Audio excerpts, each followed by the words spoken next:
Everyone, David Cook with the Franco Painting and Wallpaper, and here's just a quick video because we had our 4 HVLPs.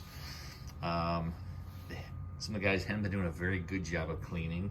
To give you an idea, that's part of one that still isn't quite clean, but that was what every single one of these guns and the cups coated. These things were beyond filthy as far as how much paint and gook and grime was on these things.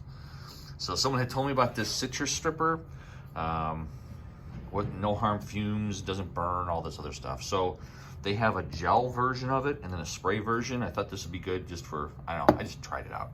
So I got the gel version, and so I had the guys take the gel, basically throw it in a 5-gallon bucket and just coat everything with a paintbrush, and we let it sit overnight. And then it came back and they just used it was a soft bristle brush and toothbrushes, and we have a couple little cleaning brushes, these little brass ones, and this is the result. These things almost look brand new. You can tell the wire brush has been on this cleaning them, but these things are stupid clean. So they're gonna carry this with them too for getting some of the heavier stuff off as they're painting. But I'm definitely going, I can't do 2 thumbs up because I'm recording. 2 thumbs up for sure on the cleaner.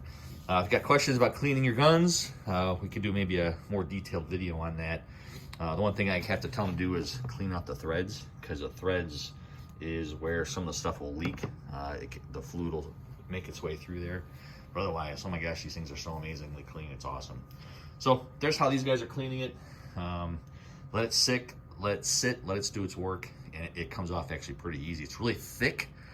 So hot water, and you'll have to use soap afterwards to kind of get that to working a little bit better. But there you go. There's a quick and easy on cleaning your spray equipment.